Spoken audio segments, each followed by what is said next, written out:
Okay, we are going to go out of order here, and I will call the Code Enforcement and Land Development Committee meeting for February 2nd, 2015 to order. And may I have a roll call, please? Here. Here. Here. Here. Here. We'll start with a motion to approve the minutes of the December 1st, 2014 Code Enforcement and Land Development Committee meeting, and I so move. Any comments or correction to the minutes? Hearing none, all those in favor? Aye. Aye. Tonight, we have CE1. This is subdivision SD 1502, Frederick L. Connie, 2312 Jenkintown Road. This is a motion to approve the subdivision application of Frederick L. Conti, owner of the property located at 2312 Jenkintown Road. The owner seeks approval to subdivide the property into two lots. Lot number 1 will contain the existing single-family dwelling and consist of 14,264 square feet of lot area. Lot number 2 will have frontage on Weldon Avenue and consist of 7,646 square feet. No construction is proposed at this time. The properties are zoned in the R4 residential district in Ward number 13 of the Township of Abington, and the motion is subject to conditions and waivers as listed on the agenda, and I so move. Second. Before we start this, I just want to make a statement that, well, there's no conflict in my mind. I happen to know the applicant. This is 2312 Jenkintown Road is next door to my childhood home of 2318 Jenkintown Road, where my parents still reside. I have no pecuniary interest in this application, and obviously know the applicant, but feel that I can weigh in on this without conflict. So, with that said, are there comments from commissioners? Commissioner Myers. I have a question. It shows in the waivers that the township is suggesting waiving the installation of sidewalks on the Weldon Avenue frontage. Yes. However, the letter from the Planning Commission, when it came to the sidewalks, they're recommending that sidewalks along Weldon be constructed. So where's the... Staff would recommend you support the waiver to waive the sidewalks. The Planning Commission letter you're referring to is the Montgomery County Planning Commission letter, not our own Planning Commission's letter. In this particular instance, if you were going to install sidewalks for this development along Weldon, you'd have to remove the existing retaining wall, and that would be the end of that very large tree that is also on the site that the Planning Commission is recommending that we save. So it really comes down to, Commissioner, I don't think the county visited the site. The reality of it is, if we force the installation of sidewalks on this property, first of all, the street does not have sidewalks other than the Advanced Auto Parts. Once it gets to Advanced, the sidewalk stops. And two, we'd lose a retaining wall. We'd have to change the grade along the front of the property, and you'd lose a rather substantial tree. This, Larry, I think it's marked as a 24-inch caliper tree on the plan. Okay. Actually, Commissioner Sanchez, I would be most interested in your opinion on this, since you're really familiar with the property. I think it would be difficult to continue the sidewalk because of that, and we're pointing at that photo that I was somewhere in the packet here. It may have been with the plan. It's in your packets. But that, I know that wall is significantly old and, made, well made, so to speak, so to relocate it, it'd be a shame to lose it, but also to relocate it, and then the trees, which the tree is actually not so well shown, but the trees on the other side, and would be, be a shame to lose that. And the way the sort of the topography goes there, the sidewalk wouldn't be really great around the corner, nor does it continue up Elk Street on the other way, or on the other side of Elk Street down Weldon Avenue. So ending it there is probably just as good as, anywhere. Okay. Commissioner Myers, I know Commissioner Gillespie, it's her ward, but the Planning Commission, after they had discussion last week, they felt that they would rather see the retaining wall stay because how well built it is, as Commissioner Sanchez is indicating. Carol, I don't know if you can speak for you. Truly, I was going to say that. Sidewalks would not work there. I walk by it just about every day, except when it's this cold. And it wouldn't work. And I think just because Advance was commercial, they had to have the sidewalks. They had to have it for that development.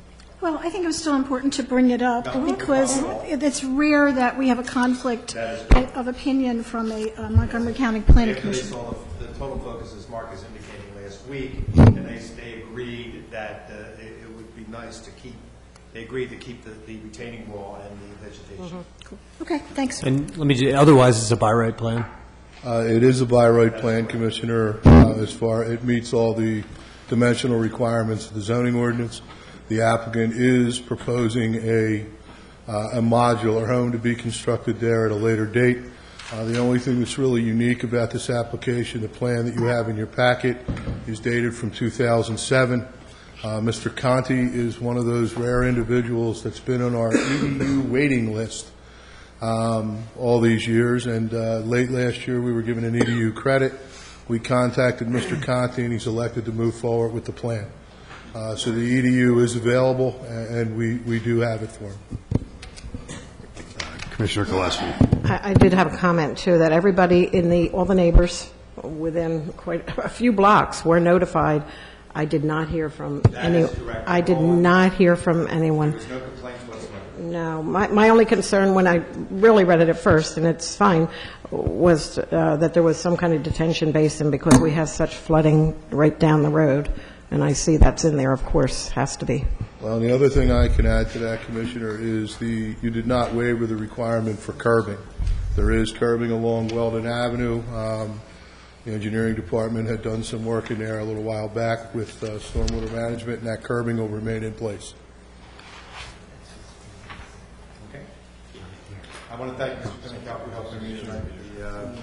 He's been working very closely with Mr. Conti, and he offered to assist. Thank you, Mr. Pinnacle. Any other comments from commissioners? Other staff comments? Comments from members of the audience? Hearing none. All those in favor? Aye. The motion carries. Thank you, sir. Okay, thank you, Mr. Mateo. And I believe that concludes our business this evening. And we are adjourned. Public comment? Oh, I'm sorry. Public comment, sorry. Commissioner Sanchez, can I just make one comment? Of course, Commissioner I just Klein. wanted to make an announcement for the television. The next meeting in front of the Planning Commission for the zoning ordinance rewrite presentation is February 10th. February 10th. A week from tomorrow. Thank you. Thank you. 7 o'clock here. Sorry. Mrs. Lehman. Laura Lehman, 1431 Bryant Lane. And the first thing that I'd like to ask about is, well, I'd like to bring up some of the issues with the zoning rewrites that are coming up on the 10th. There are so many things in here that residents do not understand. They don't understand the implications of what's being passed. So let me mention just a couple of them that have come up in some of these last couple of meetings. Political signs just came up, supposedly that we absolutely have to allow them in the public right-of-ways. That will become a complete zoo, and I'm not sure why we are not working to undo that kind of legislation that's in there. Obviously, all the legislators are politicians, and the more signs, the better. But the residents that those legislators represent are not of the mindset that the more signs are better. And Abington Township had a great big blowout over this some years back. The lit business signs, whether they're backlit or spotlight lit or whatever, in residential neighborhoods will change the character of the neighborhoods. Parking in multi-use apartment buildings and so on We're suggesting that the research has now shown 1.33 cars per person, okay? So if you take an example of the Colonnade, where those residents actually filed a lawsuit, and one of the primary reasons was that parking was already a problem and being taken away. They were parking in the commercial areas that weren't being used. So when we put 1.33 cars in there, we're actually creating a problem, and then our solution to that was what we were going to let the landowner sell parking. He was going to rent parking out, extra spaces. So first we create the problem, and then he solves it by marketing that. It's outrageous. I have a 7-foot 8-inch wide van that when my husband's using the other, we hardly use the 2 cars, so occasionally I have to use the van. When I do, you can imagine a 7-foot 8-inch van in a 9-foot parking spot. That's what you're doing. You're putting 9-foot parking spots in Abington. That would give me 8 inches. 8 inches, that's how far 8 inches is. That's 8.5 inches, actually. Okay? That's what I would have on either side of my van to open my door and get out, if I parked it exactly perfectly in the middle of that spot. That is not okay. What you're doing to the people of Abington is you're dinging their cars with bad policy, and they get to pay for the damage that happens. Corporate landlords is another thing. We are actually zoning and encouraging more multi-unit things, and the corporate landlord issue has been a big one. The Colonnade, again, an example of what happens when people really have no rights because somebody says, if you don't like it, get out. I think we're at the 3-minute mark here. Okay, all right. The little cottages that will become rentals that are the accessory dwellings, in-law suites should be part of the house, not a separate unit that will become a rental, okay? And I'll leave that there. And I just want to say one other thing under code enforcement, and that is that I have asked for an answer as to why the Colonnade landlord did not have any visible fees and fines that I could see. Literally none. He actually did pay, I think, $1,200 at one point, and it was carefully labeled not a fee or a fine. It was just money that he paid to the township. Okay? That was for 190 violations, by the way, and that had been on top of 125 violations, et cetera, et cetera, et cetera. And by the way, the 190 violations doesn't even list all the violations that were there.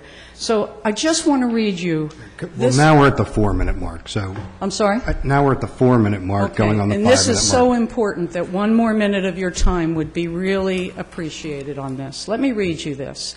This is what you should know is happening. I think we're done, really. I mean, Would you be kind enough for 1 minute? I'm going to read you just this paragraph so you can hear about the code enforcement and whether there's fines. is this a statement of yours, or is this a statement from a third party? This is Mr. Lefevre, when I asked where these fees and fines would be, asked Mr. Clark, our fire marshal, to answer. This is his answer, and I'd like you to hear it. It's very important, because there literally were none because he said everything was fixed right away. I think we all know that's not true. The same things were there for years. So please, take 1 minute and listen to this. Thank you. We appreciate your comments. Good evening. That's the important business of this township, okay?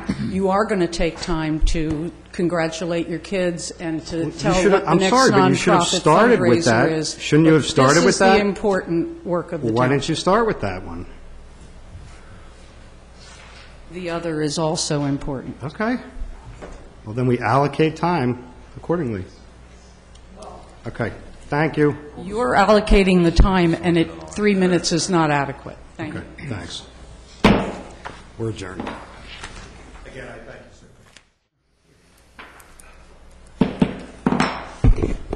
Good evening. This is the regularly scheduled Public Works Committee meeting for February 2nd, 2015. If we could have a roll call, please. Commissioners Bowman, Here. Kalinowski, Commissioner Kalinowski is excused. He's under the weather tonight. Spiegelman, Here. Stone, Here. Echo. Here. Thank you. The first item of business is a motion to approve the minutes of the December 1st, 2014 Public Works Committee meeting, and I so move. Second.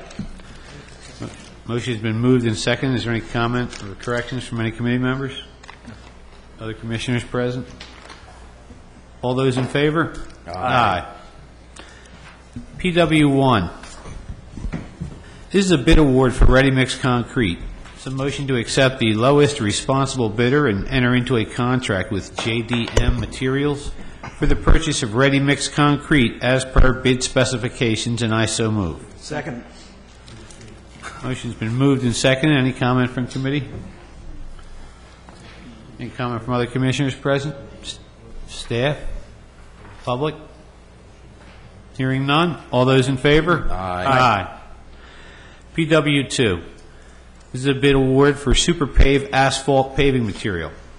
It's a motion to accept the lowest responsible bidder and enter into a contract with Eureka Stone Quarry for Part 1 of the bid in the amount of $479,825, and Glasgow Inc. for Part 2 in the amount of $49,975 for the purchase of Super Pave materials as per bid specifications, and I so move. Second.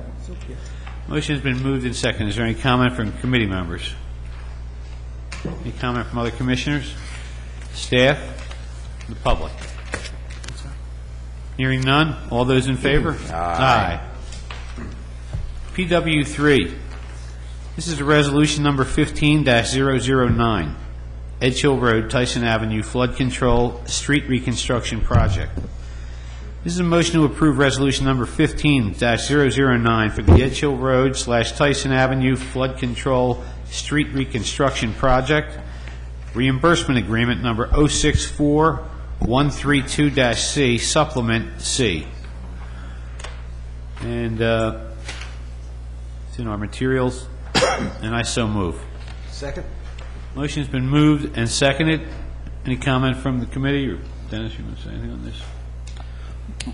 Just a question for Mike, or Mike. What is the, how are we progressing with this since our last meeting? Other than what's on the agenda for tonight? We're working on the agreements, trying to get the all the stuff together. It's over to the solicitor's office for review. Celeste in my office has put together a package. They're reviewing it right now. Benoni's working on the plats to go with the agreements. Once we get all that, we're hoping then to be able to put it all together into packets to hand out to the people in March. And in order to do that, we need to pass this resolution and have Rudolph Clark added to the proposals so that we can get reimbursed from the state their 80%. The state will put up, and the township will put up 20% for the right-of-way acquisitions. There are 320 right-of-way acquisitions, so there's a lot to do and a lot of work. We're working hard to try to get it all done by March. We're keeping our fingers crossed right now. If I can clarify one point, the resolution 15009 is to authorize Mr. Luker to execute the reimbursement agreement that was approved at, I think, December's committee meetings. Resolution 15-11 relates to our firm being appointed. Okay.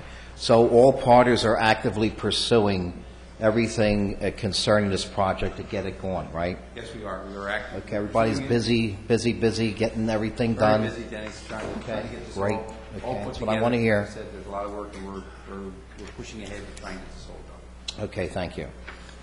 Thanks. Okay. Any other committee members? Other commissioners? Staff or public? All those in favor? Aye. Moving on to PW4. Edge Hill Road, Tyson Avenue Flood Control Street Reconstruction Project, Resolution Number 15-011, Right-of-Way Agreements. This is a motion to approve Michael P. Clark Solicitor's price proposal in the amount of blank for Supplement C of the Edge Hill Road, Tyson Avenue Street Reconstruction Project, right-of-way acquisitions.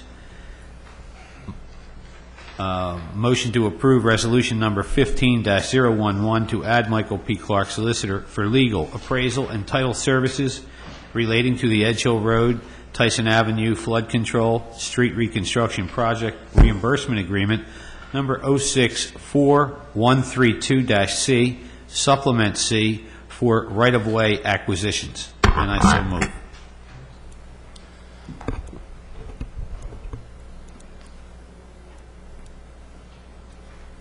And I so move.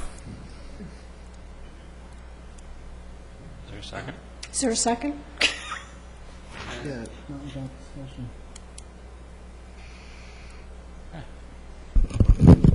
I will second the motion so that there can be discussion. Okay, motion's been moved and seconded, and now let's have comment from commissioners who would like to comment. Commissioners on the committee? Michael, do you want to review this, please? Yes. The township had previously received a proposal from Arrow Engineering for right-of-way acquisition services, which PennDOT endorsed. There was only the one proposal. PennDOT is paying 80% of the costs associated with these services, but the township, after discussions with the township solicitor's office, they felt they could provide the same service, a more complete proposal at substantially reduced rate as quoted by Arrow. With that in mind, Mr. Clark's office submitted a separate proposal, which is before the board this evening. It's approximately $300,000 less than the proposal submitted by Arrow.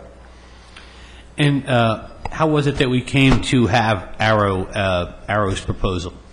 Evidently, PennDOT has worked with Arrow in the past, and they're very comfortable with them. They're one of their approved vendors. So Pannoni, through recommendation of PennDOT, solicited a proposal from Arrow. At that point, they were prepared to move ahead with the project based on that one proposal. It's only after discussion with the solicitor's office that we're able to obtain the second proposal.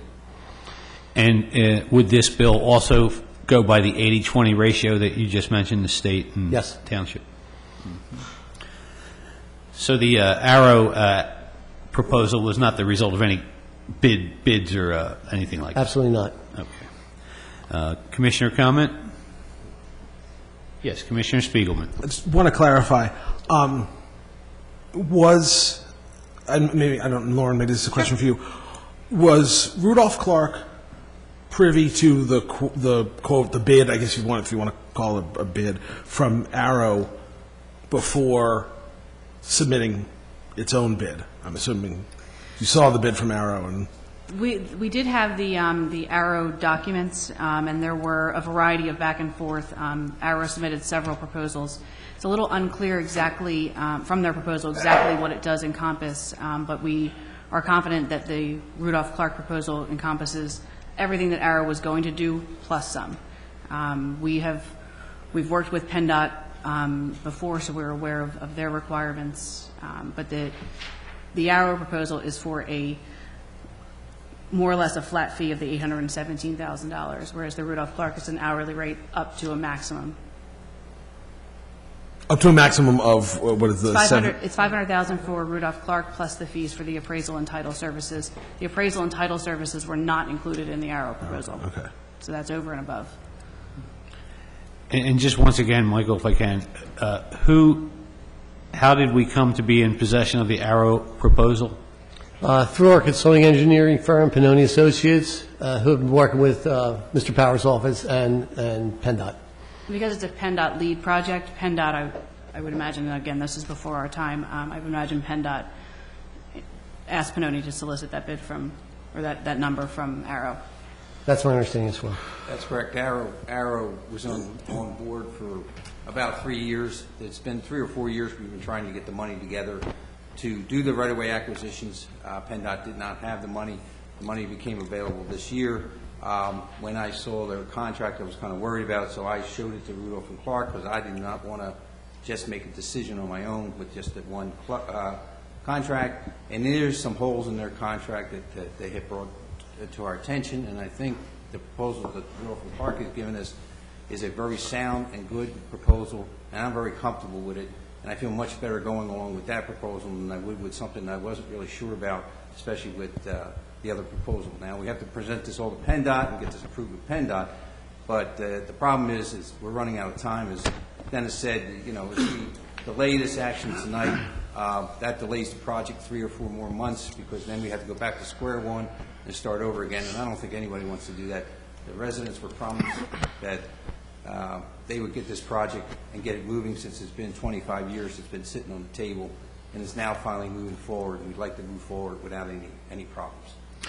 And I guess before I'll get right to you, my fellow commissioners, in a moment, the parameters of this project or the procedures surrounding this project, are they governed by PennDOT rules and regulations? Everything's covered by PennDOT rules and regulations, so the whole parameters, and I'm still keeping my fingers crossed that they'll accept Rudolph and Clark as our representative for the right-of-way acquisitions. I think once we get into the right-of-way acquisitions, we can get into further litigation with them on board right from the beginning. It says in their proposal, they're then on board. They don't have to then be brought up to speed. It won't be costing extra money to get them into speed in case we have problems down the road.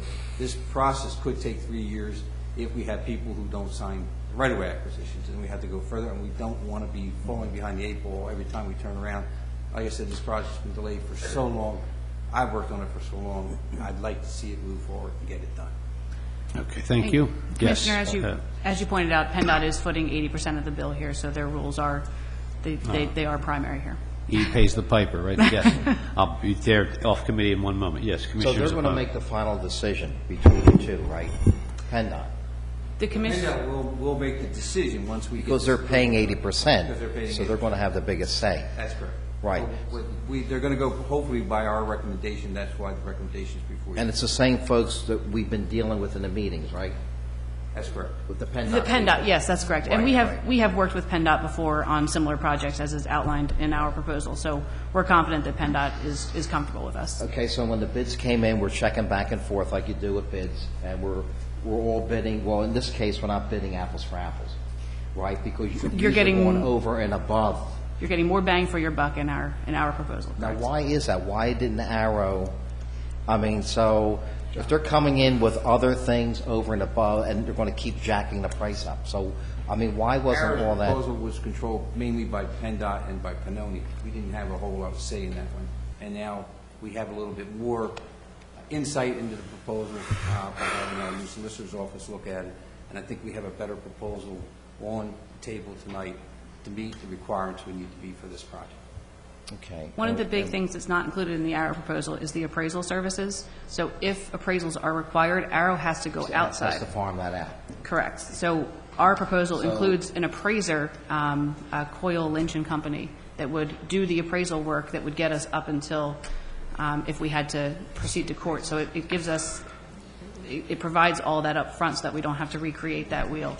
So the appraisers are going to come in with their price, and of course, Arrow is going to tack onto that. Correct. Okay. So, okay. Thank you. Commissioner Hecker. I guess this is a question for Mike. Is PennDOT aware at this stage that we're going to be coming to them, excuse me, with an alternate proposal? Yeah, I've spoken to them, and they are aware of it. And any early read or feedback from them on how this will go? I never get any feedback. No. I guess my question, a related question, is what would we do in the off chance that we come forward with a recommendation to do this and PennDOT come back and says, no, we don't agree? Well, if they do that, then they're delaying the project. The ball's out of our court, it's into their court. I don't believe anybody wants to delay this project any further. I have gotten PennDOT from the state that we're going to move forward with this project now and complete this project, and it'd be nice to see it done in my term. I've worked on it so long. Understood. Okay. Thank you. Commissioner Klein. Thank you, Commissioner Bowman. So I got a couple questions here because the optics don't work for me. So Arrow submitted a proposal based on the assumed scope of work that was designated by Pannoni, correct? That's correct. They submitted that to Pannoni, not to the township. Understood. And now we have a proposal from Rudolph Clark, who saw Arrow's proposal, correct? That's correct. And, yeah, it's a lesser number. They improve the services and everything. why wasn't this sent out to bid on an even scope of work to whomever wanted to put a proposal in? We may have ended up with the same. We may have ended up in the same answer here with Rudolph Clark being less. But why weren't we following procedures here? There was not enough time to do that. Not enough time. We've been working on this project for years. Why did this not go out to proper bid? What do you mean by proper bid? Oh, this is well over the 18.5, I think, which is our limit, correct? Right. And over 18.5, we have to send that things out to RFP, correct? The procedure is to get proposal for township projects. This is not a township project. This is a state project. This is state-oriented and state-run. The state, up to this point, did not allow us to do that. Wait. So you're telling me there's this written document that tells us, or there's some written, opinion from PennDOT or whomever that says we can't produce a bid process? We did. We produced the bid process for Pannoni. We went through the whole process. But what the state does is they try to follow, once you've gotten somebody on board, then the next procedure is for that company then to hire whatever consultants they need to do the work. Up to this point, Arrow was the consultant that everybody was saying was going to do the job. After looking at the proposal, having Rudolph Clark look at it and giving us a different opinion, I have decided I think it's better to go with their Well, okay. I mean, and again, this is not because it's they were given with all due respect to our solicitor's office, they were given the answers to the test. They understood the proposal. They knew what the price was. I'm in the construction business. If I knew the answers to if I knew the numbers and the proposals for all my other competitors and then was able to put a proposal in, I'd have 700 people working for me right now. I understand your problem, and I told you why we did it this way. Now, if you decide not to do it this way, I sure hope you come to meeting with me when we meet. Don't put this on the board. I'm sorry. Don't put this on the board. What do you mean, don't put this on the board? You're talking about a lot of time here. The project. I know Commissioner Zappone has been working on this forever. I know you've been working on it for a long time. Look, we have certain procedures that are supposed to be. If there's something out there that tells us, the township, that we don't have to follow bid procedures, or PennDOT doesn't want us to follow bid procedures, produce it for me. I'd like to see it. But in lieu of not knowing that, don't put it on the board, or I should say, I'm the only one that's complaining right now, so I'm only going to speak for myself. But don't put it on me that I'm going to delay the project. That's, let's not go there. State law says that you don't have to go out for proposals at all. That's the law. So according to the law of the state of Pennsylvania. But 20% of the fee is ours. 20% of the fee is ours. We don't have any regulations on how the project runs. We didn't have a decision on how. Can somebody please, in the next couple of days, let me know if that is actually the case here, where we're not allowed to have an RFP process?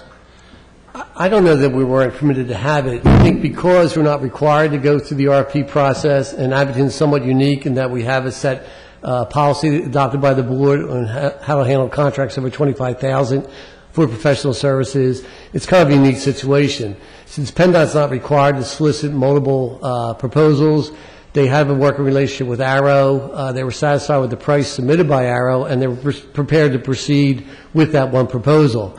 Only after discussions with the solicitor's office and their feelings that the proposal wasn't very complete and left a lot of gray areas, did they submit an alternate proposal, more complete, at a cheaper price. We could very well solicit RFPs for other firms, but it will delay the project at this point. There were some public meetings last year where we represented to over 200 residents that we would have the project ready to go, at least the right-of-way process, by March 1st.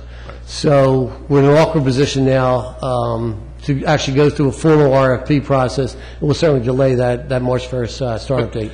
To be quite honest with you, what should have happened, once again, in my mind, what should have happened, if there was an issue with, or if there were concerns with the scope of work that Arrow had put in the proposal, whether it wasn't complete, whether they missed something, or they didn't have enough time, or whatever it was, and that was reviewed by the solicitor's office, then what I think should have happened is the solicitor should have said, this is what the scope of work should be. We should send it out, send it back to Arrow, send it out to RFP, but whatever it is, and Obviously, if Rudolph Clark wants to bid on it, then so be it. But that's the process that should have happened. It shouldn't have been, oh, well, we have it, we're going to make it better, and we're going to save you some money.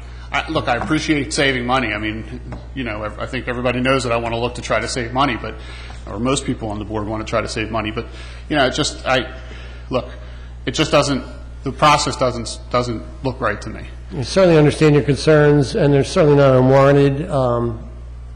It's not the ideal situation by any stretch of the imagination, and we're sensitive to your concerns. Thank you. Commissioner Gillespie. Thank you. So, excuse me, so what if Arrow sees the proposal that we have from Rudolph Clark and says, well, we can do that? Where do we stand? I don't know who to talk to. Is that you, Michael? Arrow The does process not. would be, if that was the case, and if that was the process, we'd have to wait till next month for approval. And we'd have to bring it back next month, which delays the project. My first concern, again, was to keep the project moving and try not to delay the project with the problems we've had over the 25 years of getting this project moving. It is moving now. I don't care who does it. I don't care if Rudolph Clark does it. I don't care if Arrow does it. I just need somebody to do it so I can get it out of my office and get it out to the people. So we could approve somebody next month, which would be the second Thursday of the month. So you'd still have all your paperwork going anyway out there.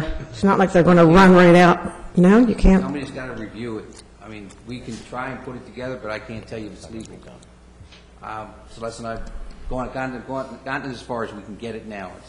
I can't go much further. Okay, thank you. Commissioner Larry Jones. Thank you. Would it be possible, or is there any way to structure it so that Arrow gets basically, right now what we have is the best standing offer, and the question is put to them, hey, look, can you match or beat this? And then it could be approved, we make a decision between one or the other by next week's meeting. And that way it would not delay it. It's not optimal, but if they say we don't have enough time to check this out, I mean, the work's already been done for them. I don't know if that's even possible. I can do that, then I'm going to have to go back to Rudolph and Clark and they see if they want to beat it, and then back to Arrow again to see if they want to beat that number, back to Rudolph Clark, because to be fair, I would have to do it that way. Or go out to proposals like the Commissioner suggested. Well, to be fair, I mean, we haven't been fair to begin with, so anything would be an improvement. Well, I would ask Commissioner Klein what his thoughts were on Mr. Powers' mention that this is a state project and not an Abington Township project. Well, but Abington Township has, I mean, I assume whatever our share is going to be well in excess of $25,000, correct? That's correct. So as far as I'm concerned, it falls within our township procedures to send out to RFP. Well, then I would ask the solicitor or the manager, what is the response as per the ordinance that we're discussing, RFP? Is that only govern township-initiated projects, or is that govern PennDOT 80% projects also? The resolution adopted by the board doesn't go into any specific detail, but it does provide for exceptions to the policy if unusual circumstances arise, such as time limitations, so forth. The resolution in question does refer to any township project or in connection with the handling of any township matter. And the cost of services is anticipated to be in excess of $25,000. Can you read that once more? Sure. It says professional or personal services in connection with any township project or in connection with the handling of any township matter, and the cost of the services is anticipated to be in excess of $25,000. All right, thank you. Commissioner Schreiber. Thank you. I just want to make sure I understand this. So our original RFP was with Pannoni, is that correct? That's correct. And then they have a list of who they normally work with, and one of those is this company Arrow. That's correct. And Rudolph Clark is also on that list?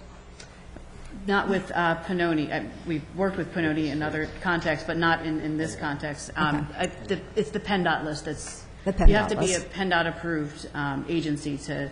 And I'm assuming that there's other groups as well that are on both Pannoni and PennDOT's list? Essentially, if you comply with PennDOT's rules, you can get onto PennDOT's list. Okay. There's certain types of appraisals that have to be done by a PennDOT certified appraiser, and Coyle Lynch and Company is certified appropriately.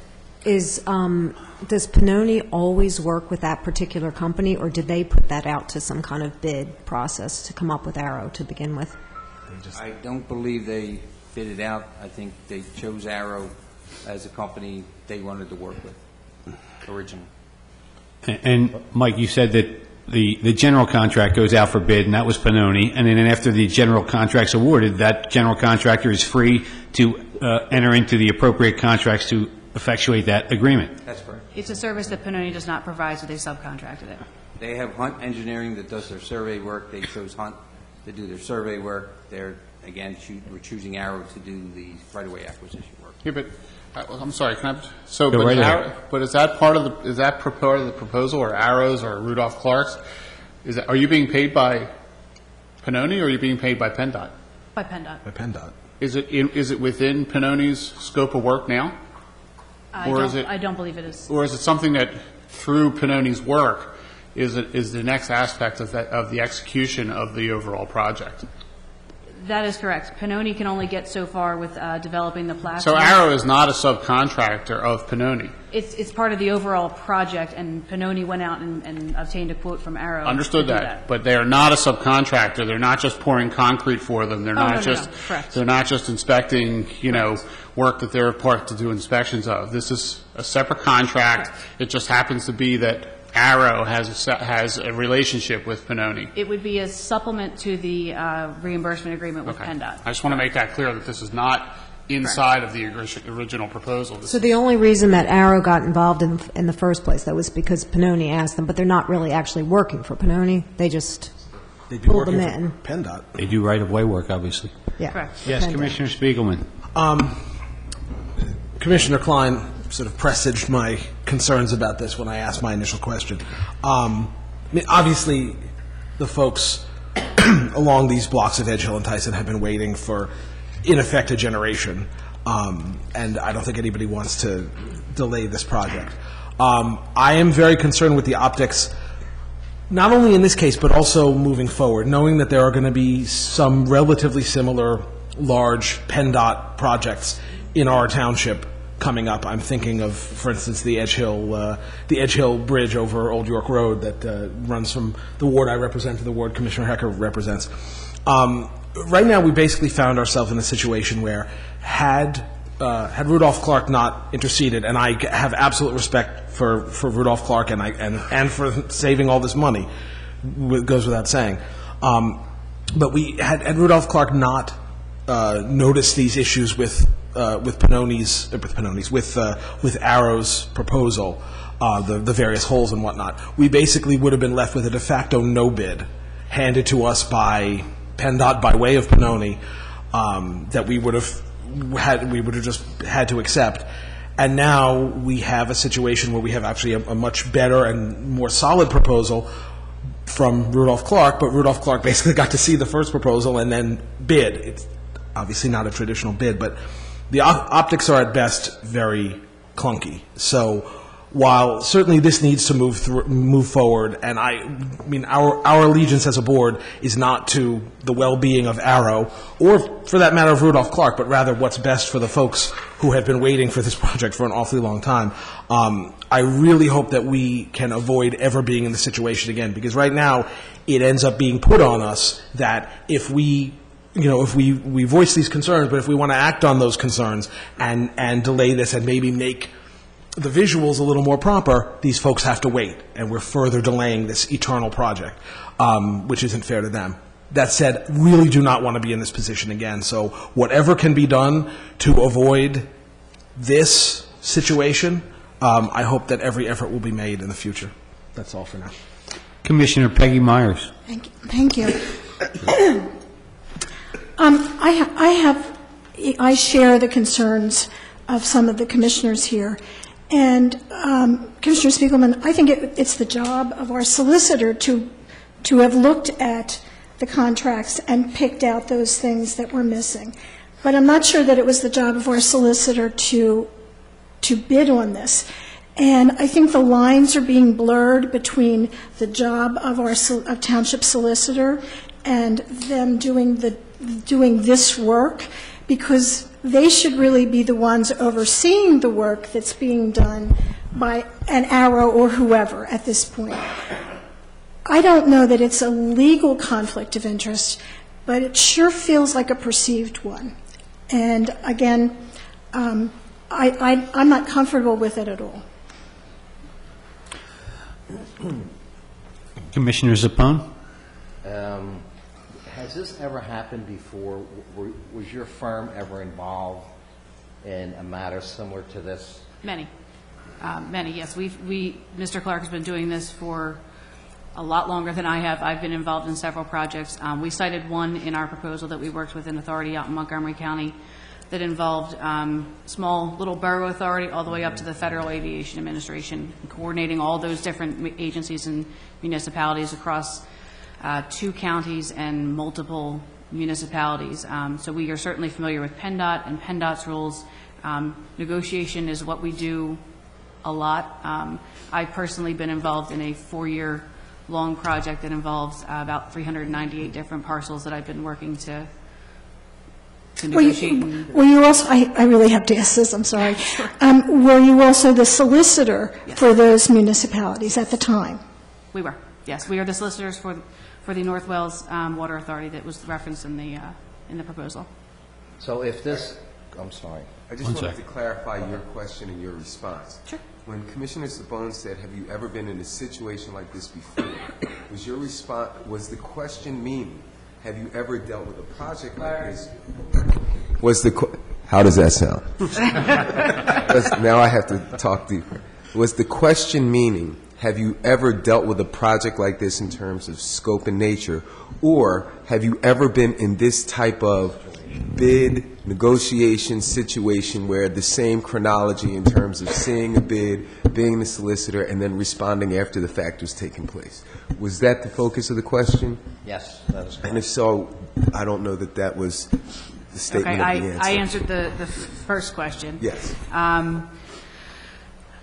I personally have not. I don't know whether Mike has. I know that, as Manager Lefevre pointed out, Abington has a unique setup with the request for proposals by resolution for projects that exceed $25,000. But again, typically when legal work is involved as a solicitor's office, we handle that. So it's certainly within the parameters of what we do every day. So if this pans out and your firm is awarded this, you'll be doing that work for PennDOT, not for Abington Township. Well, where will you be taking your direction from? PennDOT? We would be taking our direction from the township is... As far as the project itself? The township, because the township is actually overseeing the construction and the actual moving forward of the project. PennDOT's just footing the bill. Ultimately, we're bound by PennDOT's rules because they're footing the bill, but the township and Mr. Powers are overseeing the actual project itself. And then when the project is complete, the township is accepting dedication of the roads. Okay. So that we are certainly answering to the township. Commissioner Thomas Hecker. Thank you, Commissioner Bowman. How long have we known that an alternate bid or proposal was going to come forward? I guess December, January. We just got involved. We just found out about the project, I want to say, at the beginning of December, and we really started taking a look. And again, there's been numerous proposals from Arrow, so we really just started taking a look probably within the last month or so, maybe a little bit more. But with the holidays, it's hard to kind of pinpoint exactly when we started taking a look at it. I guess my concern about that is being notified about this in the last 24 hours. And so for me, it's a lot of information to balance because I feel an obligation to the residents of the township who have been suffering and needing to deal with this, and I want to see this move forward. But at a minimum, the committee, I think, should have gotten some notification that there was some back and forth around this so that we could at least help shape thought that might have given some direction to a process that would have been a little bit clearer, even if there are exceptions that provide for this, eventuality. So I'm torn. Really torn. there's a part of me that says we should move this forward with the idea that we need to revisit this issue on the other side of this and be clear on whether that's another resolution or an ordinance dealing with PennDOT specific projects moving forward in a bid process. I don't know, but I'm torn. Commissioner Klein. Commissioner Zappone, not to put you on the spot, but how long has this project been going on? When was the first I've been time you involved started with it speaking for about about 10 years. 10 years? Having 2 meetings a year at my residence. And at what point? I've been involved. And at what point did the project, for lack of a better term, kick into overdrive?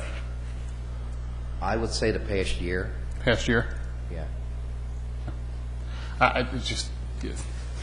I mean, to Commissioner Hecko's point, I mean, if this was being contemplated or discussed back in December, and we're now in February, and we're having the proverbial gun put to our head because we have some kind of deadline that is in front of us, as the township engineer has talked about. I mean, you know, as I reiterated before, I think that's unfair to the board. So, and I'm not happy with the situation in total. I understand. I mean, this is not a reflection. This is not a reflection on the work that has to be done. It's not a reflection on the bid that or on the proposal that was given. You know, it seems like it's the work that has to be done. It's how we got to this point, and all the steps that I think were not taken, and all the things that were forgotten, and quite frankly, I think all of I'll say the lack of consideration for what the board's been trying to do. Thank you. I can appreciate that, but I just want to get in. No, go ahead.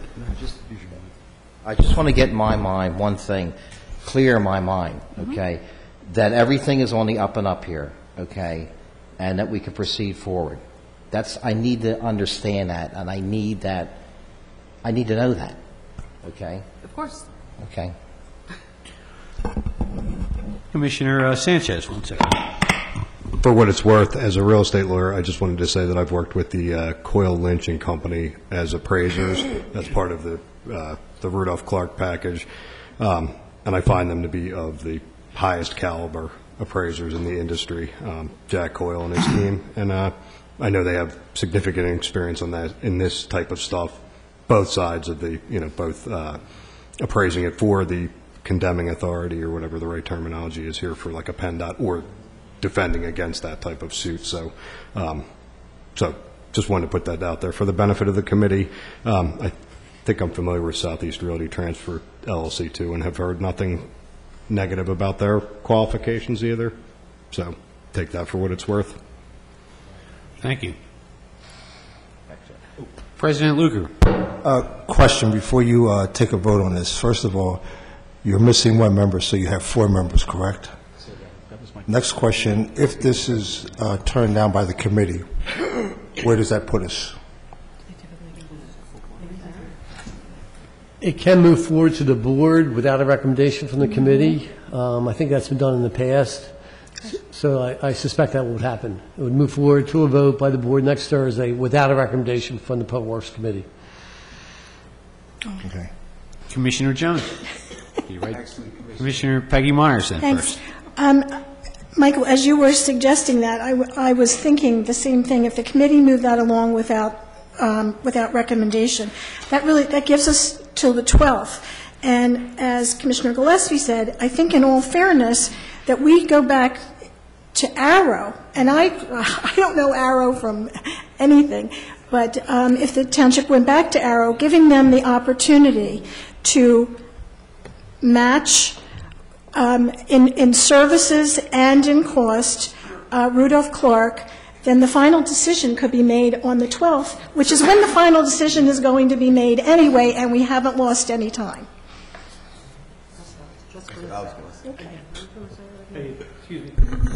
Yes, Commissioner Markman. So the recommendation of the board is going to be a recommendation. No, the committee. I mean, I'm just saying, but whatever comes out of the board ultimately is not binding on anyone. It's our recommendation to PennDOT, basically, or... It is binding. I mean, once we do this, we will go back to PennDOT. Once it's all approved and added to the reimbursement agreement, if it's Rudolph and Clark is the chosen company, they will then be. So they're going to be bound by whatever we recommend? That's correct. PennDOT will. I just want to make one comment on the, going back again to Arrow. Arrow has to then look at everything that Rudolph Clark has presented, bring it back to us, and come up with a number. And then somebody... By the 12th. By the 12th. By the And 12th. Somebody has to make a recommendation on which company not a law firm, so it's going to be, and I guess it's going to have to be me, make a recommendation to the board of which company I choose to bring present to the board. Well, can I just add one other, I mean, whichever way this goes, we have an obligation to our residents to get this done after 10 years. So by the 12th, let's just choose someone and get it done. I mean, I don't want this to be hung up any longer than it has to. So let's do whatever we have to do to get this done. These people deserve this work to be done after 10 years of waiting for it. I agree with that, but we got to get it done right. Right, but we have until the 12th. Let's make sure we do what we got to do to get it done right. And just if there's any, error of if anyone has any issues with potentially any ethical concerns, let's just air that and get it done by the 12th. Well, Mike, if we didn't approve the Rudolph Clark proposal, I assume we'd go back to Arrow. That's correct. By default, right? And then I guess I'll bring both proposals back to the board, and then the board will choose which company they want. That's fine. I'd rather that be that way. I mean, that's my opinion. Yeah. I have a question. Has anyone ever done business with Arrow? Is that the name of the firm? Do you have any knowledge of their... I mean, we're arguing a point here. We're arguing an unknown versus our own solicitor, which is kind of a unique situation to be in. I'm going to guess Arrow is not a law firm. Is that correct? Arrow is not a law firm, and Arrow does not have appraisers in-house. And they don't do, thus, right-of-way is legal activity, correct? Correct. We don't even know where they are. Well, but I think it's unfair. I think it's unfair for the solicitor or the bidder's office to be presenting anything in relationship to Arrow. That should be Arrow's responsibility, just like we talked about with other things. Well, I mentioned that only because I think those were the areas that were not part of Arrow's initial proposal, the legal work. Well, very simply, I mean, I think it's clear what we've talked about. I think very simply what should be done is the scope of work produced by Rudolph Clark should be given to Arrow with their price and say, look, this is the number. What's your best offer? And even give Rudolph Clark an opportunity and say, look, this is, give us your final and best offer. Have it in by the 10th. And I think I put it incumbent upon the manager to figure out a best way to evaluate them at this point and bring them to the 12th, just like Commissioner Martin said. I have no desire to hold this job up. I only reiterate my point, which is the process is just not right. I don't feel like anything's really owed to Arrow in terms of we don't have to really go back to them, but I guess we can have a disagreement on that point. Yes, Commissioner Spiegelman. Just one second. If we proceed as Commissioner Klein suggested, and also Commissioner Markman and several others suggested, and we basically evaluate next week, can we safely do that without any threat of delaying the project? I mean, is the fact that we brought this up at all, is PennDOT in a position where they could turn around and say, no, we don't accept Rudolph Clark, you're going to use Arrow because we say so? Is that something they can turn around and say?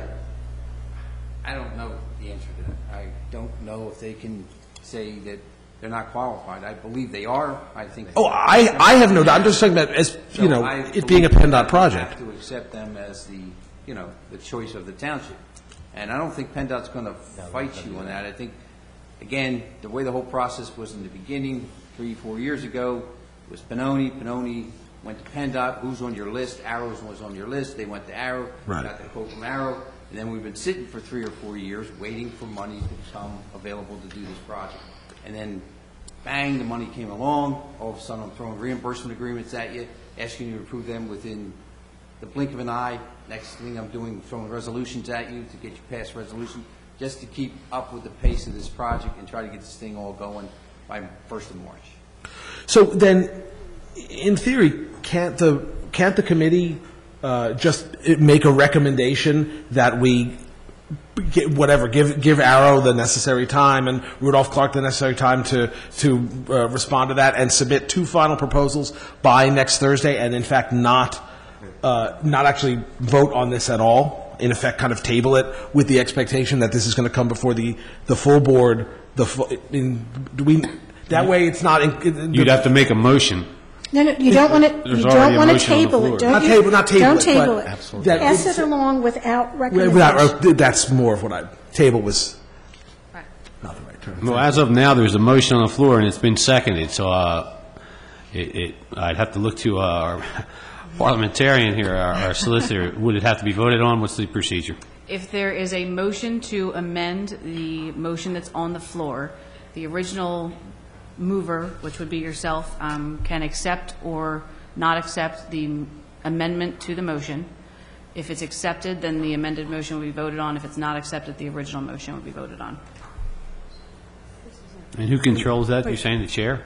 The original mover, which is yourself. Then can I make a motion that we move the committee move forward without recommendation on PW4? Is that even a motion? Is that even a thing? That is a motion that would be up to Commissioner Bowman to accept or reject the amendment to his motion, his original motion. Okay. Then I would like to move that I'd like to amend the original motion that the board, that the committee move forward without PW4 along to the full board without recommendation. And I so move, I guess. I'll accept that. It's been seconded. Yeah. I certainly will accept it as a counter proposal. All those in favor of the... public comment. We have to. Public comment. I'm sorry, yes. Well, actually, we have to see if anybody else needs it. Sorry, ma'am. If anybody else wants to comment. Yes, quick. Staff, any other comment from staff? Michael? I'd just like to make one point on behalf of staff. I think we inadvertently put the committee and the other members of the board in a difficult position tonight. It certainly wasn't our intention. We were trying to adhere with some unusual time constraints, but we certainly appreciate the comments, and we'll make every effort that it doesn't occur again in the future. Thank you. Thank you. Thank you, Michael. Public comment. Sounds good. So I find all of this pretty unbelievable. Who's giving you your legal advice on everything about this project is the person who wants to do the project. That's exactly what their job is. Their job is to oversee that everything's done right. So who's going to oversee that? So you're asking them, what is the procedure? Is this procedure correct? And they're saying, yes, that procedure is correct. But they're our solicitor. They're the ones that are supposed to oversee what's going on in this township. So when you say, when they're giving you the advice, for instance, that Arrow project wasn't okay, well, if they wanted the project, they could give you that advice on any project they wanted. I believe they stated that they saw holes in the Arrow proposal, and that's when they came forward with their own proposal. Yeah, but go that's ahead. a conflict of interest, though, to then see holes in a proposal that you would like to And I think take some for commissioners yourself. have raised that very point, ma'am. I agree, but somehow they raise that point and then they say, oh, never mind, it's okay, we'll just, this is, I believe there is a complete and overt conflict of interest in, first of all, what was originally done, which was raised by commissioners, and I agree with those points, okay? I agree also, I believe, that when you asked, shouldn't it go out to bid, I thought the answer was professional services connected with the township, any township project. So these are professional services connected with a township project. Wasn't the question whether they should go out to bid? No, we were trying to clarify that this was either a township project or was a state project, so that was a item that we discussed. So what is to go out to bid? Because we do have a rule, and I thought she read that the rule said, or any services in connection with any township project, whether it's PennDOT or somebody else, any services in connection with any township project. Did I understand that correctly? That was my attempt to understand that difference. No one else, I don't think, was questioning that. Well, I wrote those words down as they were said. So if that is what needs to be bid on, then this, according to law, needs to be bid on. But here's where I'm saying is the conflict.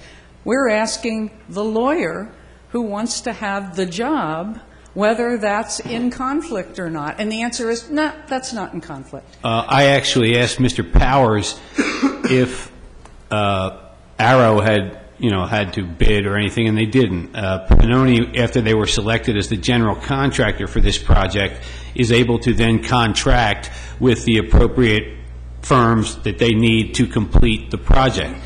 In this case, we all know what has happened, and there's no need for me to belabor it, but go ahead. But they're asking your approval tonight to be accepted for that. It's my understanding that how much is this entire project? How much is the whole project? In the 25, 27 million range. $27 million, okay, and it doesn't have to go out to bid. And at this point, in the $27 million, we're saving $300,000? So by not I believe putting that may be something the out- general contract. Okay, so that was misunderstood. Who can correct that? Scope is about $800,000. $1,000. Scope is $800,000. If I may clarify, in Pennsylvania, if you're going out for professional services, there is no need to do a public bidding if you're getting professional services, and this would count as professional services.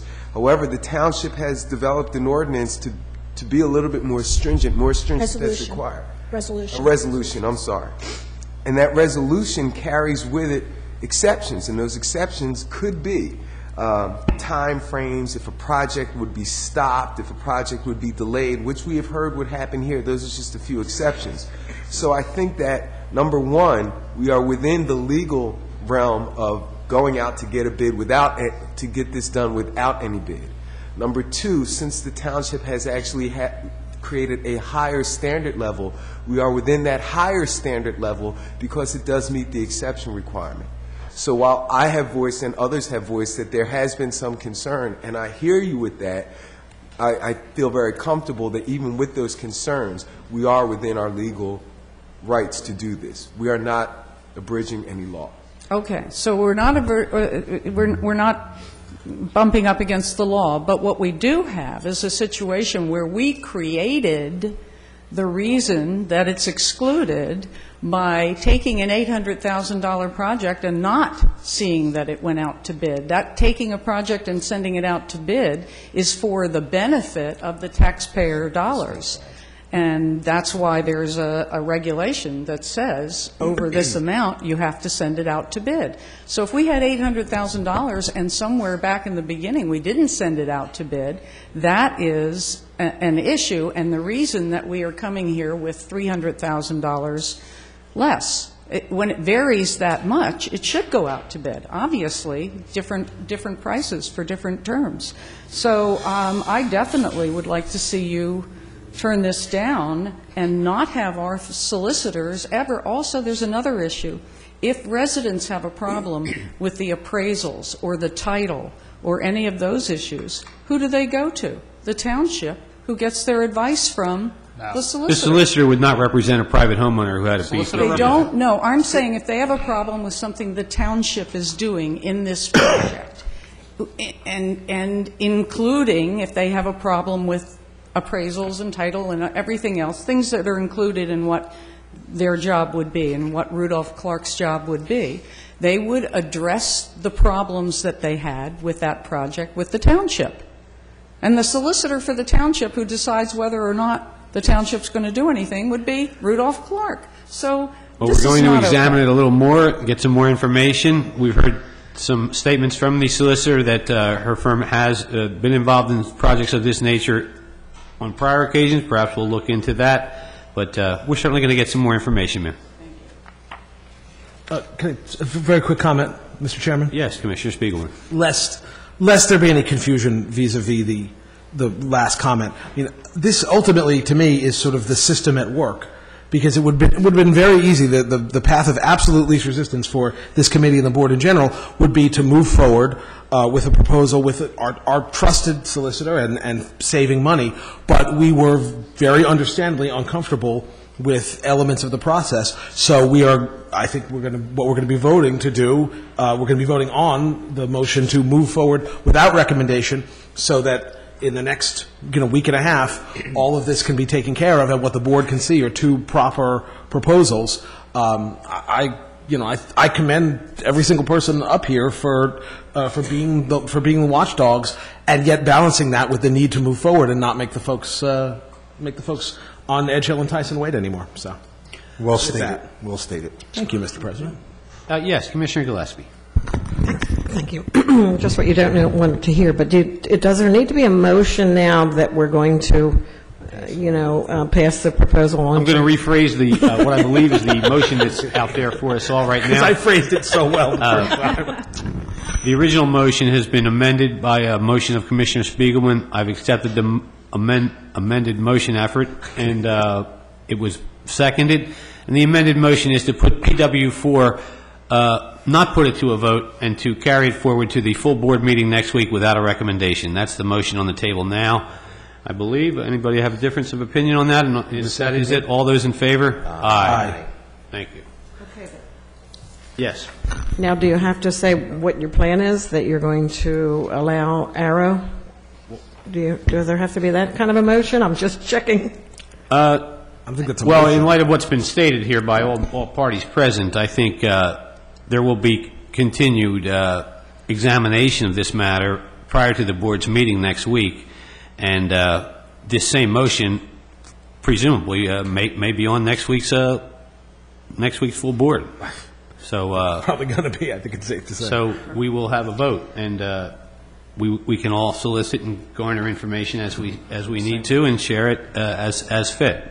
Well, I just do think an independent conversation needs to happen outside of Rudolph Clark being involved with Arrow. Yeah, Does the manager want to weigh in? Do you get a sense of I think both Mr. Powers and I have a pretty clear understanding of the board's desire here, and we'll work over the next week and a half to get the information you need, so you're in a position to make a decision on the 12th. Thank you. Great. Okay. With enough lead time so people like me who read really slowly can actually get through it. So not like the morning of the 12th. Would be appreciated. Thank you. Okay. We still have a few more PWs left, so let's go on to PW5. PW5 is the 2014 Capital Improvement Program, 1004 Irvin Road. And this is a motion to authorize the appropriate township officials to complete an appraisal for 1004 Irvin Road for a potential buyout to be funded from the 2014 bond issue. And I know all commissioners are in possession of the photographs, the unique hardships that exist there. So I so move. Second. Motion's been moved and seconded. And I started my comments prematurely, but certainly I think all of us have become aware of the unique geography of 1004 Irvin Road, and I'll look to any commissioners on the committee, and Commissioner Larry Jones may want to comment on 1004 Urban Road, or Michael, if you want to go first. Well, I did a little PowerPoint presentation. I put it in front of everybody. This is the home at 1004 Urban Road. From the front, you can see it looks pretty good. Doesn't look like there's any problems. This is the house next door. This house just sold this year. There's a new owner in this house. This is what it looks from the back. We have a stream that runs between the two homes. The township's worked for years to try to shore it up. Public Works has gone in and put railroad ties in and put braces across to hold the wall.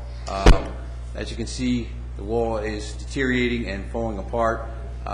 There's not much left at the base of the wall. The water's getting underneath the wall, eroding the wall. We've tried over the last 10 years twice to get this project approved by DEP to put a new culvert in.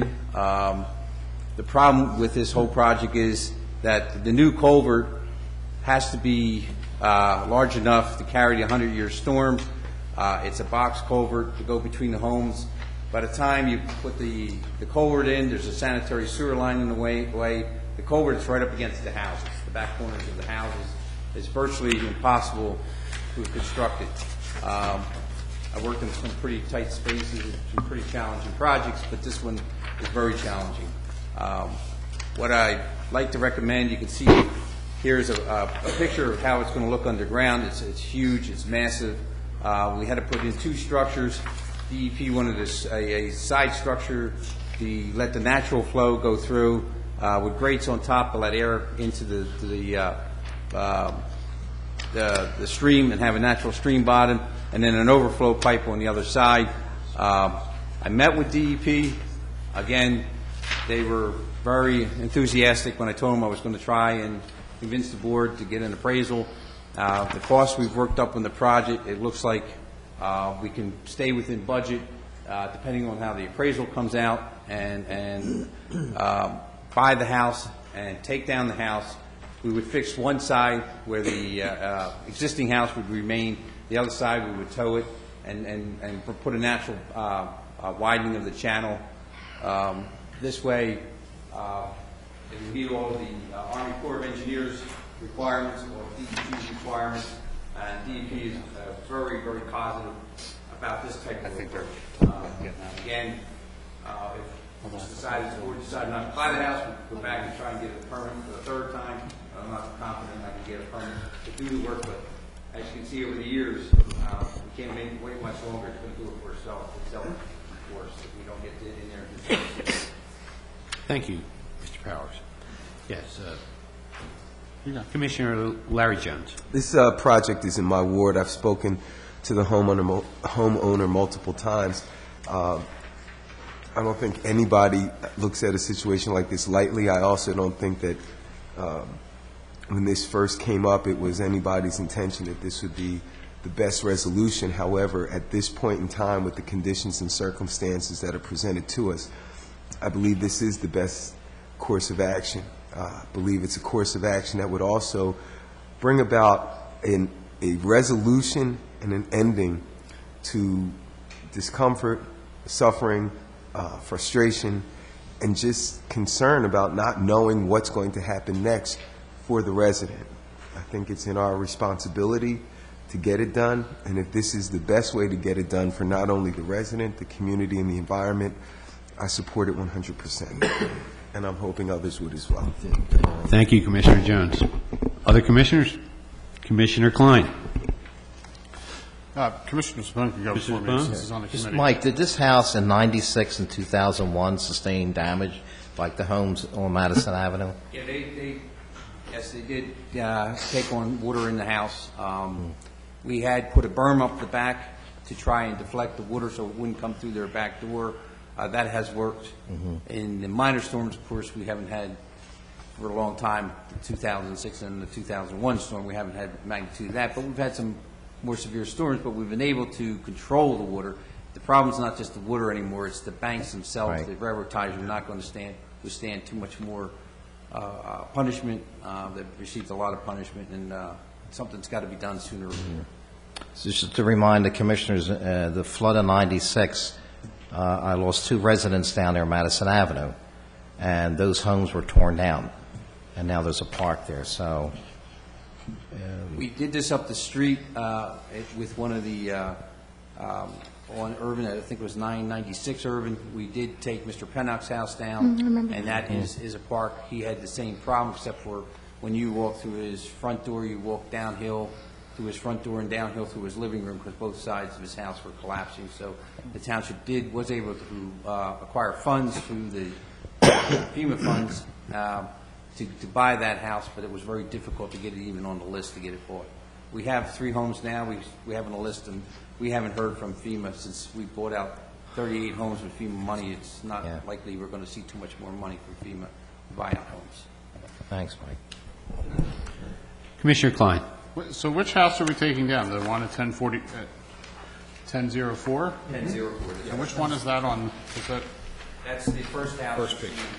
The first house you see in the So that's the one to the right of the culvert. right of the culvert.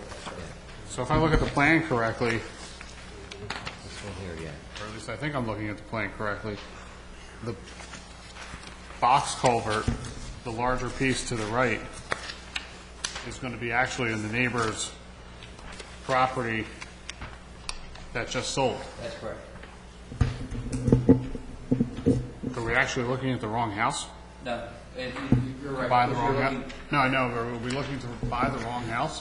No, because the house that the bigger culvert would be under is higher up, and it sits higher on the ground a little bit. If you look at your profile, so you can see the railroad ties are leaning towards Mr. Fennis. So my profile is looking downstream, looking downstream. So on the left-hand side, Mr. Pennock, on the right-hand side would be the other house. They sit up higher, and they have a higher driveway. The actual box culvert is sitting underneath those driveways that were constructed. We have to tear out the driveway, we have to tear out the sanitary sewer line, or a new line in. This also helps us in the future if we have to replace that sanitary sewer line. Now on the ground there, we can actually put it on the new ground that we bought and do a better job of replacing that sanitary sewer line. Right now, it sits underneath the person's driveway and up against their house at the present time. And what's the address of the house that we would be, the house across the culvert is that 1,000? I think it's 1,000, yes. 1,000? Do they know it? I mean, are they aware of this? I do not know what they were told of buying the house or what they weren't told. Because the house at 1,000 sold for $345,000 Oh. That's I'll correct. have to look that up. Wow.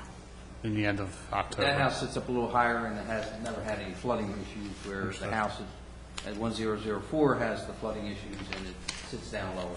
Who did the engineering work? BCM. Okay. I had talked to Commissioner Jones about this.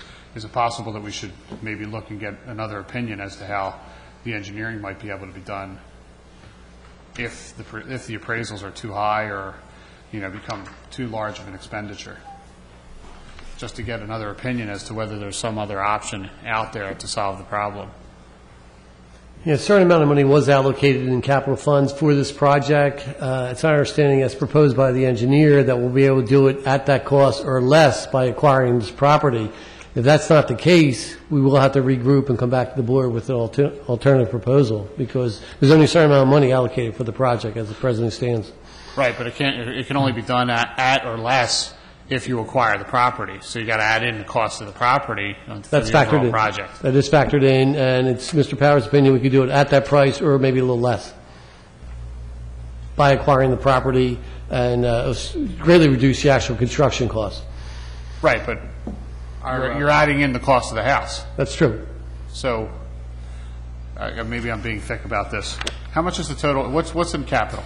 There's $350,000 in capital. 350.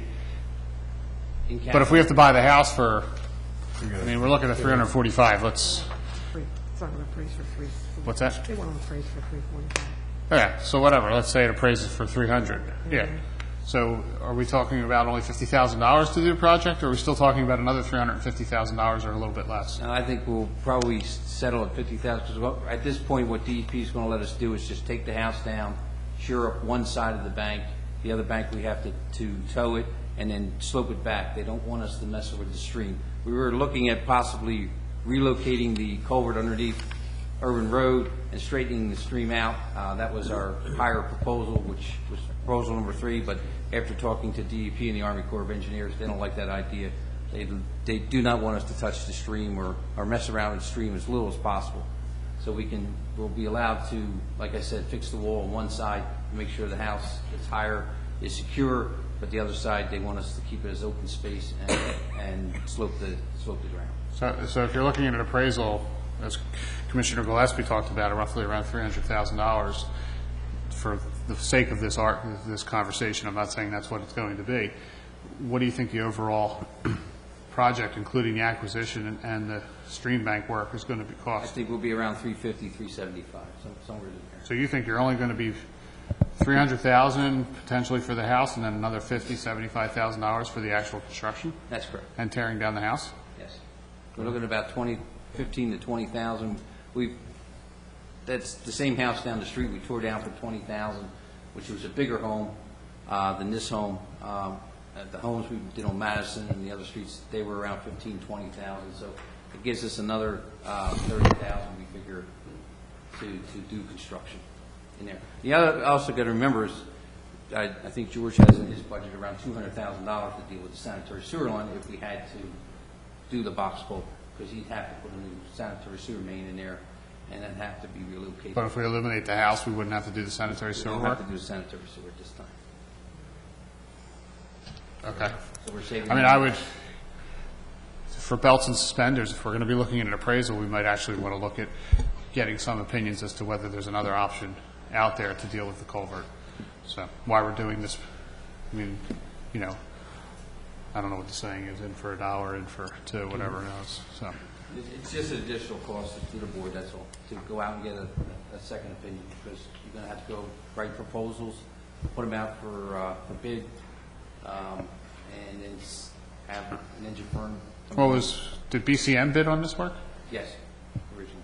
We had proposals from, I don't know, 10 years ago, I guess. About 10 years. So this was designed 10 years ago? It was designed 10 years ago, that's correct. Okay.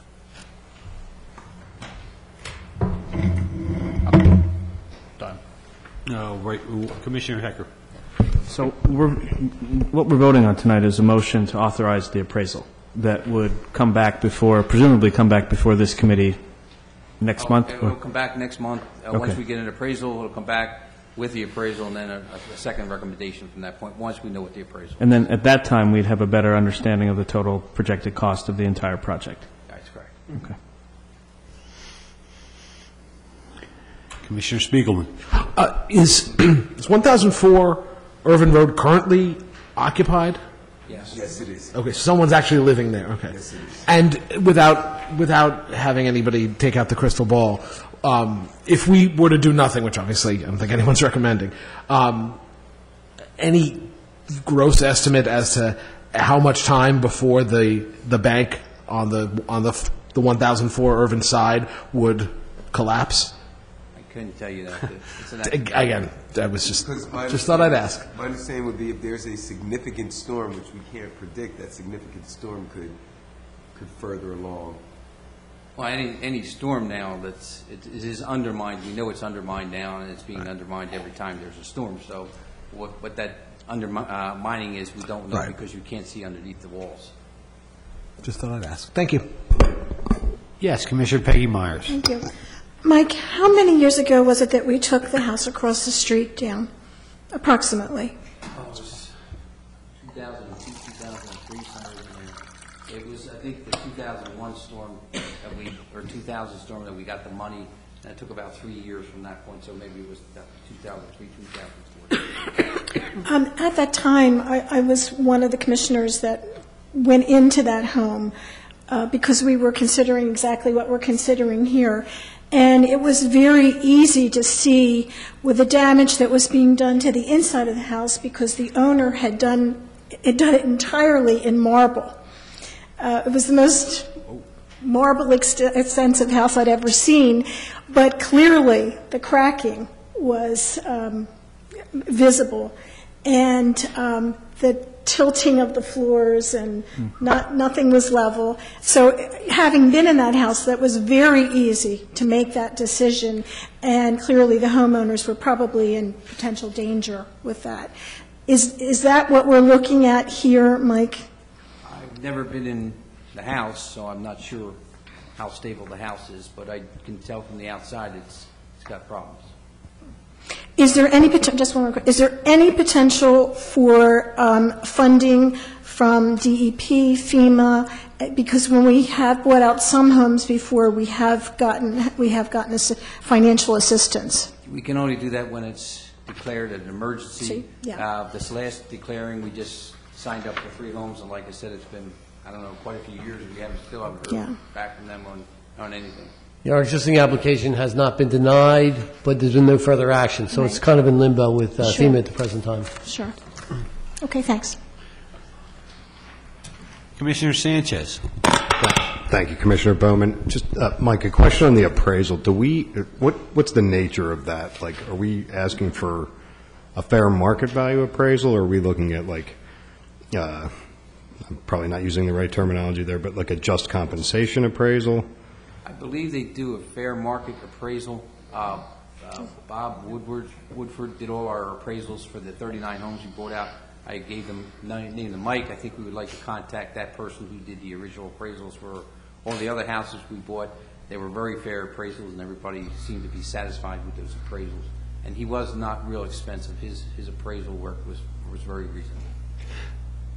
So is there, I mean, it sounds like this is going down an amicable path because the homeowner, is willing to sell this in an arm's length transaction with the township, or, close to arm's length transaction. But is there another way, and not to do this to the disadvantage of the resident, but we just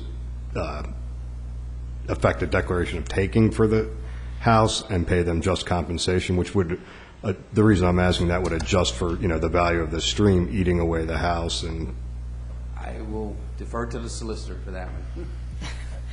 And I'm sorry, that you're asking whether the appraisal will take the status of the property into account, or? Right, or if they should. I mean, is it better that we, do this, like, not to throw the person out of the home, but if they're doing this anyway, it may save, we shouldn't necessarily be paying the price for a home in perfect condition on the block. The fair market value appraisal should take into account the fact that that stream is right there and that there is potential damage to the house. I obviously can't speak to how much that would make a difference in price, but the fair market value appraisal should take that into account. And it would be the same type of appraisal we would get were we to proceed with condemnation proceedings. Okay, so I would, just recommend we get that Correct. type of appraisal along, in case, the homeowner says, well, I'm changing my mind, I don't want to do this transaction, your price isn't high enough, and we ultimately have to go to court to do this via legal process, eminent domain. Well, perhaps it's your area of expertise, so we'll ask you, is there a different value? If somebody condemns your property to take it for a road or a school, don't they pay you fair market value? Well, they pay you just compensation, so that may not be fair market value. In this case, the fair market value of homes in that neighborhood might be higher than that particular home with the stream cutting into the side of it. But they wouldn't be able to sell. I think the homeowners, I guess, point is We that can ask our realtor, how many people want to buy houses that are imminently in danger of collapsing? So I think you're rescuing the person either way you look at it. So that should come into I think effect when we... that's part of what we understand what we're doing, and we are rescuing the guy, and he's got a beef. And you can certainly instruct the appraiser accordingly, but Commissioner Schreiber. So once if we decide to do this and we acquire the land the house is taken down and we just have the land and it's going to stay in that condition, just as land, is that correct? That's correct, and the Parks Department maintains it and stays as land for forever. Okay, so it's like a park, small park type. A township green Town. space. So is there so you looked into money that might be available through like FEMA, but is there any kind of money available for more park, like open space money that we've looked into before? That I don't know. You know what, there actually is a grant that's coming out this year for parks. We'll talk about it. Maybe there's something we can do with that, because I've been looking at different grants through the EDC. And there is one that's coming out this year that we could probably jump on. So I don't know if it'll fit, but we'll talk. Right, it might not apply to a parcel this small. I think they have something probably a little broader in mind with some of the funding, but we certainly would look at it. Okay. Okay, that's the end of comment. Any comment from the public? Laura Lehman, 1431 Bryant Lane. How many homes in the township have asked for a buyout? And when I say that, I don't mean how many have filed something official, but I'm sure Mr. Powers and Mr. Lefevre would know how many have asked if the township would consider buying out their property. Do we know? Right now, we only have 3 homes that have asked. Now, we have bought 38 homes out that have asked in the past that we had damages from the storms. Other than that, there is one twin left on Wanamaker Road, but only half the person will sell. The other half the person won't. So FEMA will not recognize that as a viable property. Both entities on a twin have to agree to have the buyout. So even before FEMA agrees to do anything, you have to have the persons agreeing. They have to sign a paper that they agree to be bought out. And the other 2 are? The 2 are there's 4 in Wanamaker Road and there's 1 on Susquehanna. the two in Wanamaker Road and the one in Susquehanna, we have a pending application in for now. And then the other, like I said, the other twin, we haven't done anything with because we could only get one person to agree to that. Okay, thank you. Okay. Comment is over. All those in favor of PW5? Aye. Aye. The ayes have it.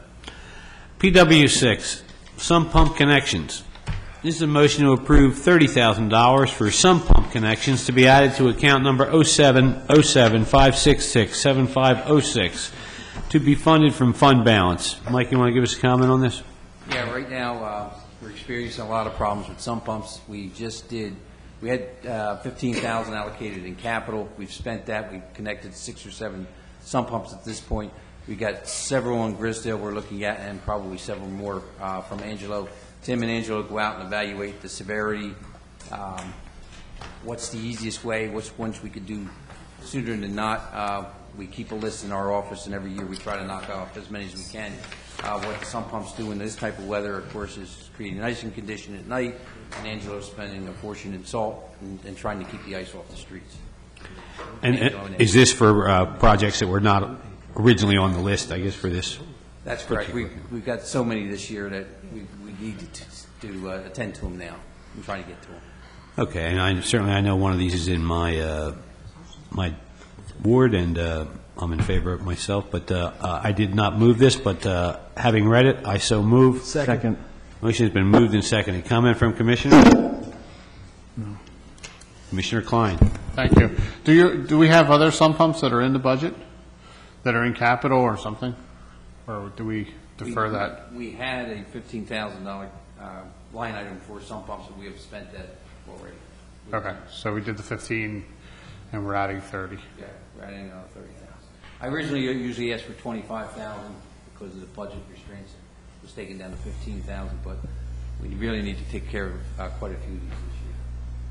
And these are sump pumps that empty out in the street, and we're actually rediverting them into either a culvert or it's a sanitary line? Nothing in the sanitary. It all goes. I mean, excuse me, I didn't mean to say sanitary. I'm sorry. That's all right. That was absolutely a fraud, a slip. I meant a storm Everything sewer. goes into the storm sewer. George's head popped off. I think I saw a fire shoot out of his eye. Either into a culvert or a manhole or something. Right. That's in part of the storm system. The one in Grisdale will be easier. They're actually coming off the lawns. There's so much water on these sump pumps that they're running across the sidewalks out to the street, and they're freezing out the street. So we actually have a storm sewer on that side of the street, so we can get 4 or 5 of them right away with this connection line. Thank you.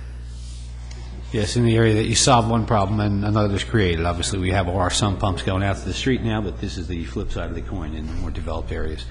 Okay, all those in favor? Aye. Aye. Okay, PW7. This is Delaware Valley Regional Planning Commission, Transportation and Community Development Initiative Grant Program.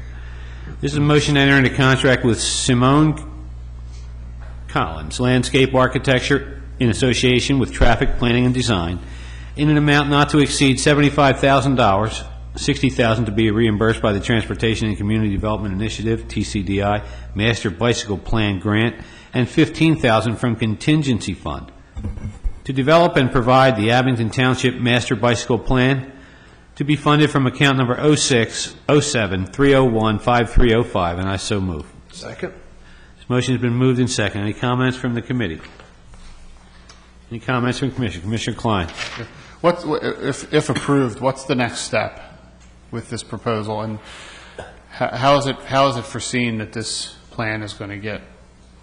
Well, at this point, we'll be awarding the contract for the design work, and the project would start. There is a timeline that has to be completed by sometime early this next year, and this firm and the cooperating firm both indicated they will comply with that timeline. I think it's 14 months we have. They both said they would have it completed within 12 months.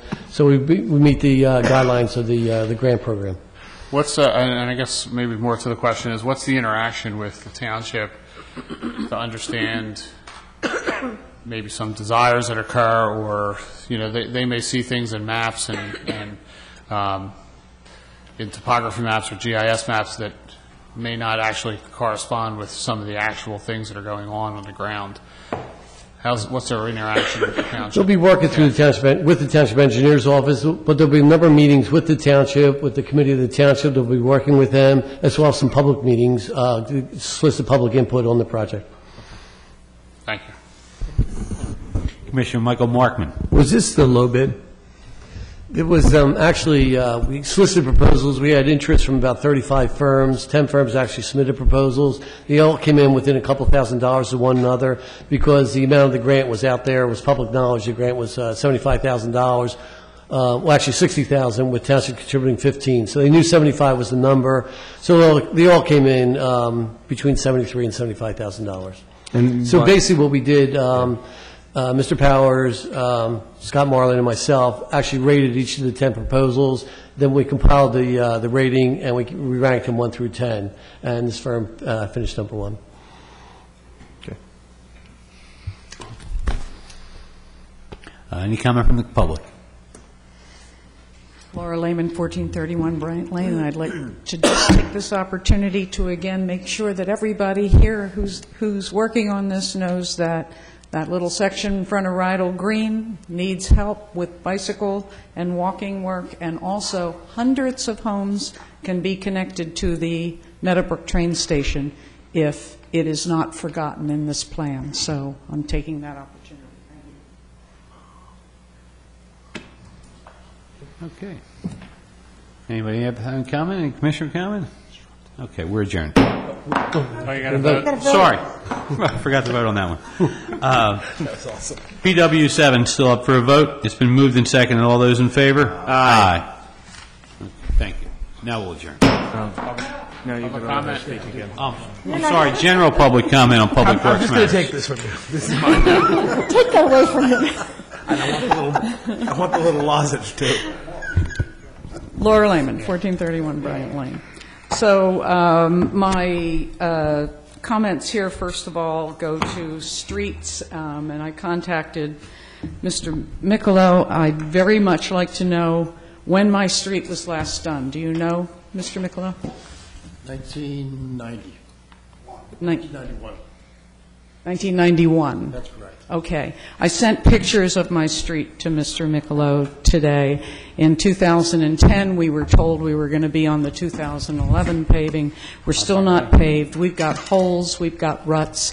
We've got things that catch your bicycle tires and your shoes. And most people walk in the street because sidewalks are uneven. So it's not okay to pay this much in taxes. And I did take a look at the roads. 10.8 miles were done in '06, 11 miles were done in '08, 7 to 8 miles were done somewhere in the 2011 and 2012, from everything I can gather. I saw a blurb from the 2013 budget that 3.6 miles was expected to be done. 2014, do you know that off the top of your head, Mr. Michelow, or could I ask the She chairman? needs to address the chair. Yeah, I just did. Thank you. How you addressed it, Mr. I just did. I asked the chair, I said, could we ask Mr. Michelow? Mr. Michelow, do you have those figures handy? Do you happen to know how many miles in 2014 and 2015? I'm sorry? Approximately 10 miles.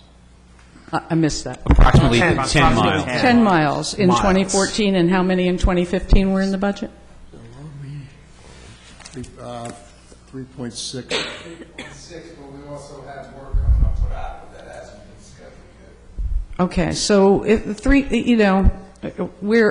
we have something like 200 miles of road to do. We need a schedule that gets people roads that they can walk across without falling into holes. Not okay.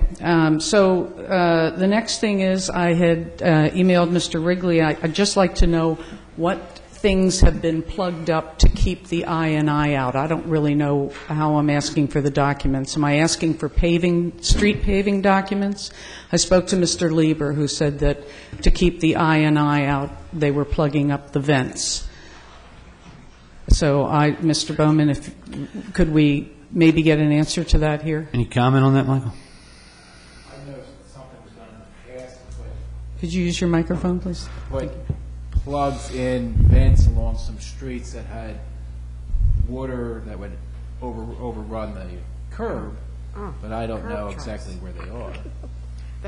Okay, all right. I'll try and put in a right to know, and we'll try and get it, that way. They're in Ward 13. Ward 13. Bob Lever had that done. I actually live on Roslyn Avenue. I have one in my house. And my sidewalk's nice and wet, but there's no water going down to the, in the sewer.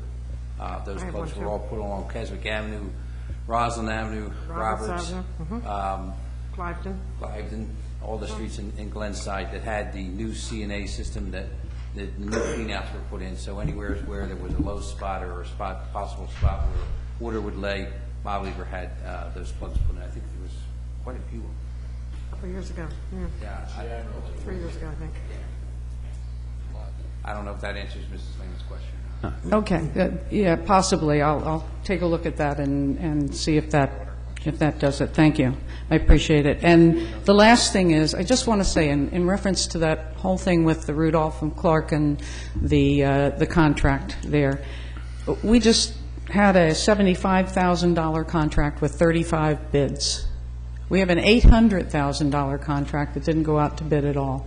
There's something wrong with that. And the actual fact that nobody put it out to bid is what created the ability to ignore the bid. In other words, now all of a sudden it's last minute, and last minute things that might hold up a project are allowed to ignore the bid.